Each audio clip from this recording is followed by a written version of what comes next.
Kasi this is something that is very natural to all of us. And in fact, ito yung mga bagay na ginagawa ng mga tao in order to feel closer to each other. Diba? Like, pag nagkukwento tayo sa kaibigan natin, ginagawa natin yun para maibahagi natin yung experience natin, tsaka yung karanasan. And kaya nga uso sa Pilipinas ang chismis, di ba? Siyempre, pag nag-usap kayo, para may mapag-usapan, ang pag-usapan natin, yung mga characters na kilala natin. Si Joshua Garcia, kahit tayo magkakilala, pwede natin siyang pag-usapan. Di ba? Kasi, yun nga, kilala natin itong mga characters na to. Pero effective yung ganung pagkukwento, yung personal na pagkukwento, dahil may mga kilala na tayong tauhan. For example, pag-uusapan natin yung mga klase natin, yung teacher natin, or yung nangyari sa atin, dahil kakilala kayo, effective yung storytelling dahil na-establish na yung mga characters. Pero iba yung magiging uri ng pagkukwento natin pag dinala na natin siya sa arena ng literature, film, and theater. And yung mga bagay na yon ang pag-uusapan natin today. Yung first question natin, paano nga ba magkwento? Ayan. Saan magsisimula? Ang unang usually tinatanong sa akin ng mga ng young creatives, paano magsulat? Tapos yung lagi kong sagot, kung yan yung tatanong natin, mali yung tanong. Kasi lahat tayo marunong magsulat eh.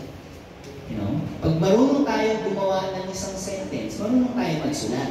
Yung tamang tanong is, next slide ko, paano magkwento? Una, kailangan natin pag-usapan or define what a story is to begin with. Ang kwento, isa siyang serye na magkaugnay na mangyayari or karanasan or series of connected events or experiences.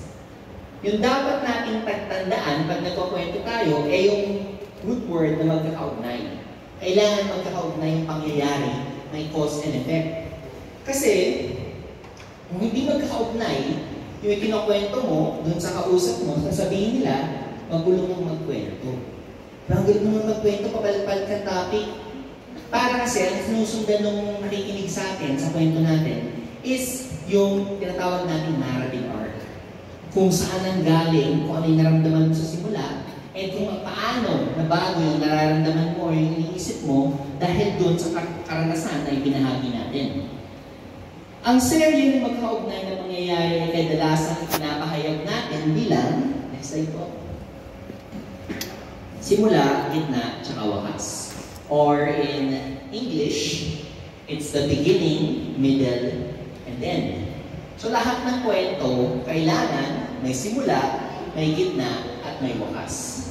Ang tawag din natin dito, pag ang sinusulat natin screenplay or kahit short story, may tinatawag tayong 3-act structure. Ito, yung basic storytelling pattern ng lahat. Whether episode yan sa television, or pelikula yan, or dula, or kwento na sinusulat na yung kwento, 3-act structure yung pinaka-conventional way. Disclaimer lang, marami tayong iba-ibang structure, pero ito yung pinaka-conventional, kaya ito muna yung pag-uusapan natin, no? Yung importante natin itatanong, ano bang nakalagay dapat sa mga bahaging ito? Ano ang ilalagay natin sa beginning, sa middle, at sa end? Yun yung mas tamang tanong. Ito. Kasi, bawat bahagi, iba yung laman niya. Ito yung, again, conventional to, na yung first 30% or yung act 1, yung first 30% ng akda mo, iba yung laman niya dito at dun sa panghuli. Ito yung pagkakaparte-parte niya in terms of screenwriting. Pero again, this is not a perfect science. Isa lang yung halimbawa.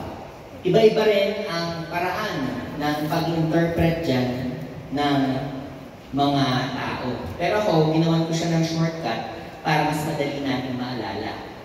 Next slide po.